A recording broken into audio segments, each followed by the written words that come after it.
their actions, the way they respond to the world. It's almost like they're, back in high school again.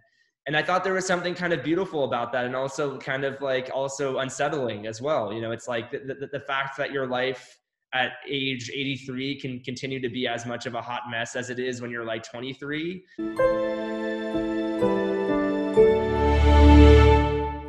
Hi, Lance. Thank you so much for your time. It's a pleasure to be talking to you.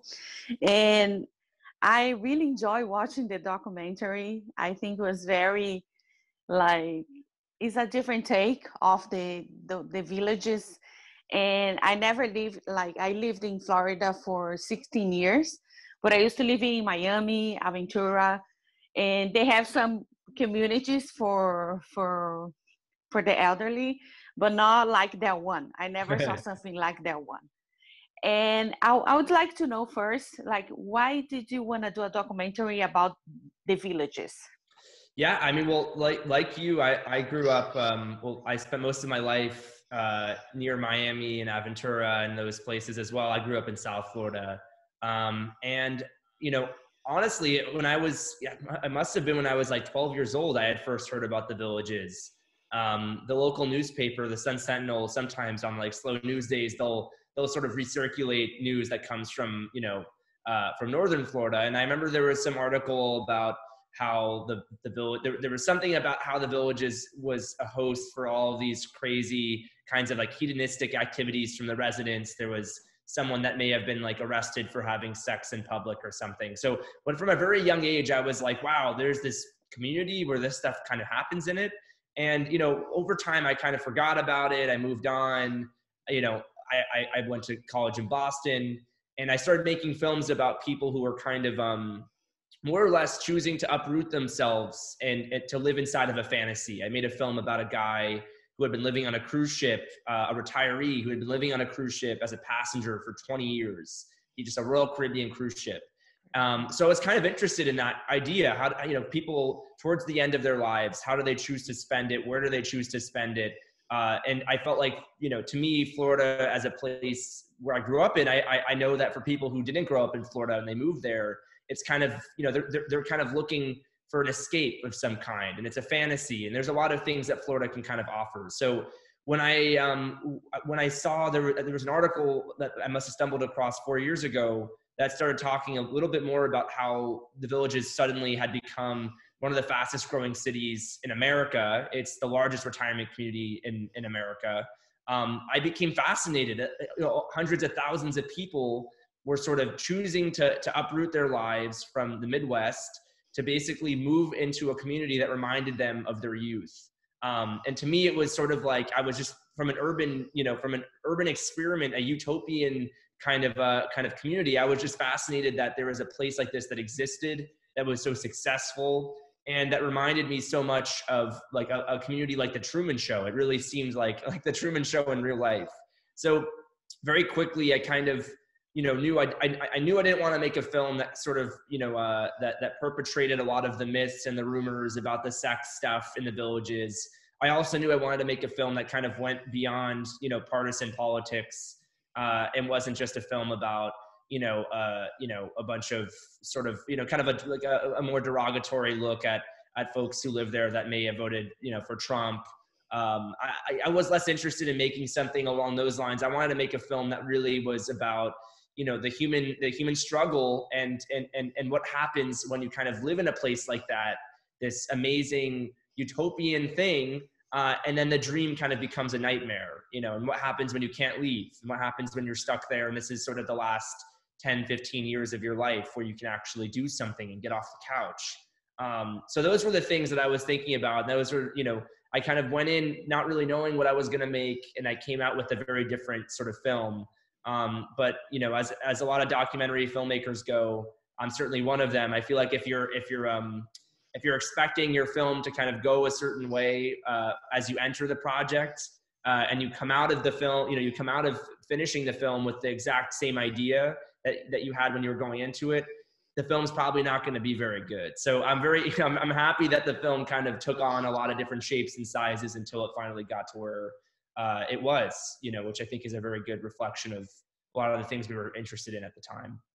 Yeah, I had the sense like there's some of them that goes to the couples or the single ones, the widow ones. I think they go and sometimes they just figure out, they found out that they can be whoever they want. You know Yeah, what I mean? Everything that they wasn't before, they have to stick to a certain rules and for the society or something like that, or something like Reggie and yeah, I think it's they try to be something different, and I was like, I was like, it's amazing how we change, like we change, like not just them, but I think we change along the way the line, the life. But I want to ask you how, like, to have them to be the subjects, like Dennis, Barbara, Reggie, Annie, and even the village, you have to build a little bit of trust. How did you gain their trust? You know what I mean? Like to have them yeah. to be the main characters of the documentary. I mean, look, it's like, I'm like so deeply and immensely grateful to all, to Reggie and Barbara Dennis. I really think it's like one of the most brave things one can do is to allow a bunch of random outside, young filmmakers to come in and basically, turn on a camera and photograph you on your worst days. Like, it really, I think it certainly didn't start off that way. I can tell you that. Like, I think what really kind of happened was, I found each of their stories in a lot of different environments. I found Dennis at a singles club. I found Barbara at an acting club. I found Reggie on a dance floor. And then I later found Anne through Reggie. But it took a lot of time, and I think it took a lot of it took a lot of us getting to know each other, getting to know kind of the work that I had made before, the work I was trying to make here, and just a really deep base of mutual trust and respect for each other. I think was really what it was. I think virtually everyone who was a part of this film, I think, was happy to be a part of it. But Anne was the one person I would say at first who just was kind of like a little bit like, who are these people? What are they doing? Why? Like very rational questions to be asking. So it took a little bit to sort of convince her that we were, we weren't making the Jerry Springer show. I wasn't interested in kind of making some sort of exploitative, thing about her and her husband. I was really trying to get to the bottom of how do you maintain an existing relationship for that long when both people have kind of grown apart? And what you were saying before, the Villages does offer, a wide array of things you can do. It's like, questions of who you were and what you did and where you lived, like how old you are. A lot of the questions that I think we pride ourselves on, and as sort of these like mental push pins that we ask people to kind of start conversations here in, everyday life, those don't really those don't really matter in the Villages. Like, those questions of who you were are kind of eliminated. All that matters is who you are there and what you're doing there and how you exist and what clubs you join and how you kind of derive your identity.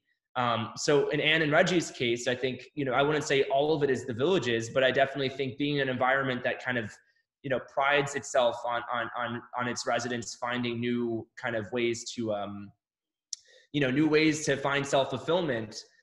Here's a couple who, Anne kind of went the track of someone who more or less resembles the life of someone, of an average villager. She's a pickleball player. She enjoys all the activities. And you have her husband, who is just the polar opposite. He couldn't bother to touch a pickleball, paddle when I first met him. And he kind of was finding fulfillment in Eastern, East, kind of the Eastern spirituality and psychedelic drugs and stuff that, I think is pretty far out and pretty interesting. So I was interested in a lot of those types of things. And honestly, I think it just came down to being like brutally honest about what we were trying to do, even if in the most uncomfortable situations, like, just telling the truth to them about what I wanted to do, how we wanted to frame it, how it was going to play into the film. And that was sort of the way we were able to get, accompany Anne and Reggie, for example, to marital therapy or, go to those types of places. And it's interesting. I will say that, like, in finishing the film and showing it to some folks, Some people normally think that this is actually like a work of fiction because of the amount of, you know, the just the amount of access I think we actually had, which is kind of amazing. So you know, I'm kind of honored that people think that, but this isn't a work of fiction. It's a work of, you know, these are real people, these are real lives, and they should be, I think, prided. They should be applauded, honestly, for having us, you know, there, and just for being so brave to kind of let that happen. Yeah, yeah, and also I thought like I was talking to my husband because we are not Americans. We are from Brazil, and in Brazil, the elderly, we take care of them, like the sons, the grandsons. It's a little different from here. But my husband was telling me, look at that. When we are older, we just go there and have fun. I was like, yeah, we don't need to rely on our son to take care of us. It's Right. a little different, which I think it's good, but at the same time we found a person like Barbara that she's by herself, and Dennis that is trying to look for love, and then he lives out of a van. I was like, oh my god, it's crazy. It's crazy. Yeah. No, It's I mean, crazy. it is. And you know, it's interesting. Like, I feel like the Villages as an experiment is a deeply like American sort of creation, right? I think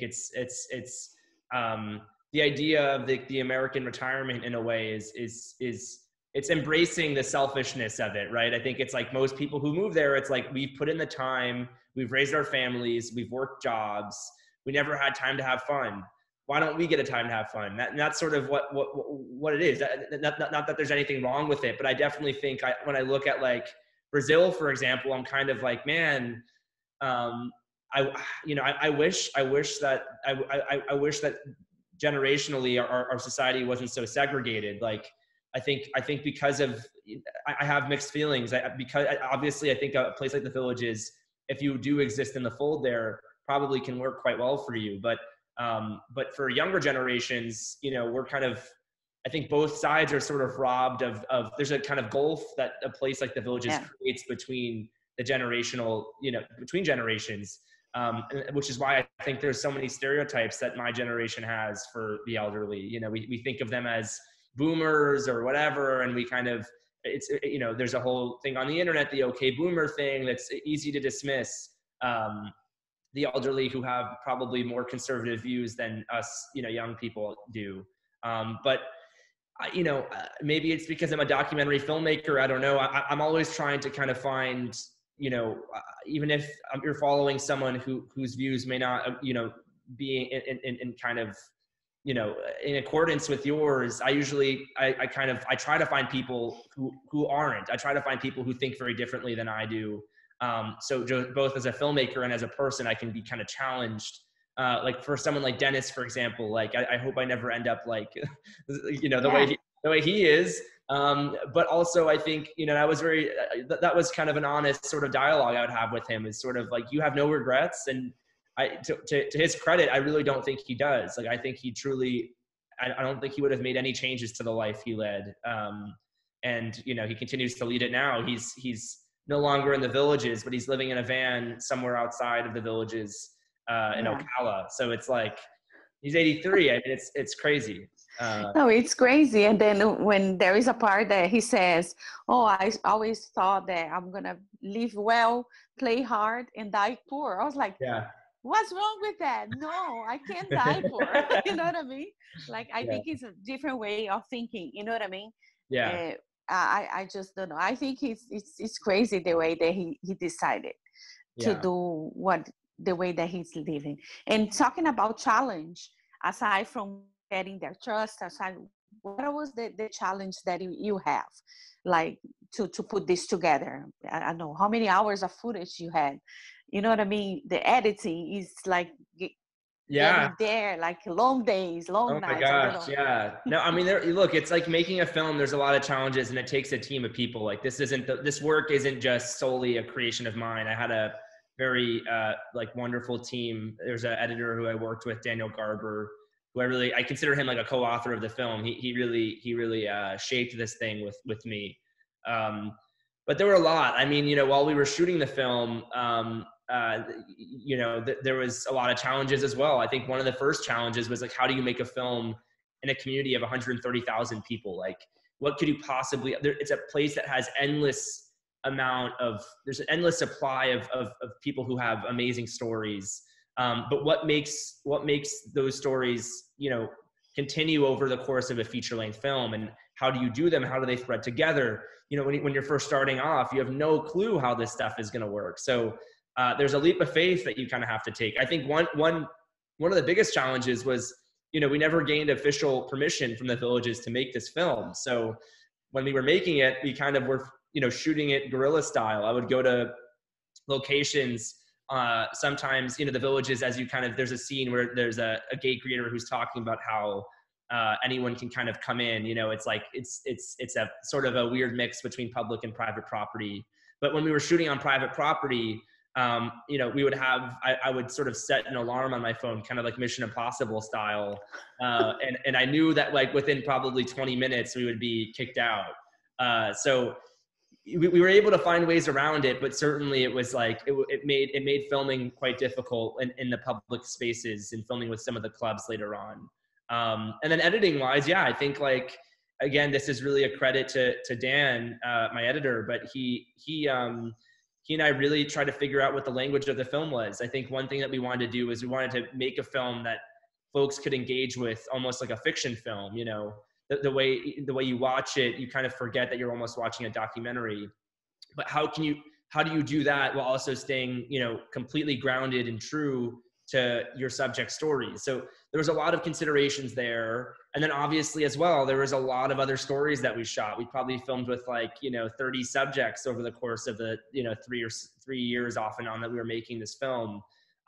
So, ultimately the kind of the thing that cut through everything, and the principle that we just kept adhering closest to, was this idea that like, this is a film about real people going through real problems in a very like surreal or unreal place. And that was sort of the thing we kept, that was like on our whiteboard. That was the thing that we kept thinking about every day, every minute of the day. When it felt like we were going down the wrong path, we would look at that idea, and we would kind of continue on and remember what we were making. Yeah, I think the documentary is great, and I think you can like show people that have this other reality. It's great that you have to premiere in Sundance, and now Magnolia Pictures got your movie to be released nationwide, and I think it's amazing, like the work that you did, and I think you need to keep going. You know what I mean? Because you have good ideas. Well, I appreciate that. Thank you so much. Yeah. Yes. Do you have like you already think in your next project, or you wanna take your time, like, and can you tell us a little bit? Yeah. I'm in Los Angeles right now. I'm actually in production on another film. I can't say what it is just yet. Okay. I'm superstitious about this type of stuff. So I'm every time I feel like I say what the film is before we're done making it, I'm always like, I hope something like terrible happens to the project and it never ends up getting realized. But I'm really excited. It's another documentary. And then there's a bunch of other stuff I'm working on too. I'm working on a fiction film, and I'm also working on a sort of a documentary series as well. So I got a lot of stuff in the works. I'm hoping that, with the new year coming around, that a lot of this stuff can kind of happen, and I'll be able to keep making as much stuff as as possible. Yeah. Yeah. And we've come back to the documentary, Some Kind of Heaven. What did you learn about yourself making it? Like, did you learn anything? And you know what I mean? What did you learn? Like, I know you learned a lot of like about the villages, but you Sure. personally. Me personally. I mean, look, it's like, I guess this is sort of, I tried to sort of work through a lot of feelings and a lot of my own emotions while making the film. I think there's a lot of things. At the time I had just gotten out of like a really intense relationship when I just started making this film. And I think maybe subconsciously drawn to the stories of people who were, you know, I wouldn't say this movie is like explicitly about relationships, but I do think that there is sort of a subtext. You know, Reggie and Anne are working through their problems. Dennis is trying to find someone, and he's kind of trying to figure out the dance between whether, you know, how much he's willing to sort of compromise of his own freedom to be with that person. And then Barbara is looking to kind of find or replace or just figure out how to grieve properly and figure out how to move on with her life. You know, I think for me, like one thing that I found really interesting is that like these folks they almost seem like they're characters in a John Hughes movie. Like their actions, the way they respond to the world, it's almost like they're, you know, back in high school again. And I thought there was something kind of beautiful about that, and also kind of like also unsettling as well. You know, it's like the fact that your life at age 83 can continue to be as much of a hot mess as it is when you're like 23, is kind of amazing. I think there's something kind of like the fact that we return to the earth kind of the way we came to it is also amazing. We return back to our old habits. You know, I hope, and I really want to believe that people change over time, but I also sort of, in some ways, you know, I think people have the capacity to change if they work towards it. But I think this film also shows that there is sort of these underlying principles that will never kind of go away in life. So, you know, I guess the stuff I really learned in the end, I mean, I had a lot of things that I felt like I was working through all personally when I was making the film. And I had a lot of uncertainty in my own life. I was graduating from college. I had no idea what I was going to do. I just was clinging on to this film to dear life, thinking that this would be the thing that, I could just put all my energy in emotionally and professionally and everything else. And you know, working with Reggie Ann, Barbara, and Dennis, it was like, okay, well, they don't know what they really want to do with their lives either. And they're, you know, and they're in their 70s and 80s. And I was like, that's kind of amazing. That's really, maybe that's something that we should all kind of strive towards is, you know, I think as we start to figure out our lives a little bit more, people can become kind of predictable and boring. So there is something kind of embracing this sort of wild side or spirit, or just this idea that you don't fully, you know, that life is never really going to be figured out, and that the kind of like the human struggle is like this endless journey. It's like, you know, nothing will ever sort of be figured out is kind of, I found that actually kind of, you know, hopeful in a way in the end, even though I'm sure some people will probably find that to be terrifying existentially. Yeah, no, but that's amazing. It's a great documentary. I think people is gonna like it, and I just wanna wish you like a lot of success, and thank you so much for your time, Lance. Yeah, no, thank you. And thank you for having me. Yes, of course, and keep going, because I'm very curious about your next project. Yes, yeah. Well, Yeah. I appreciate it, and thank you for taking the time. It's I really Of course. me. And if you need anything from LA, we are here. Okay. Thank you. Thank you so much. Bye. Bye-bye. If you like this video, don't forget to comment, to like, and subscribe to our channel right here.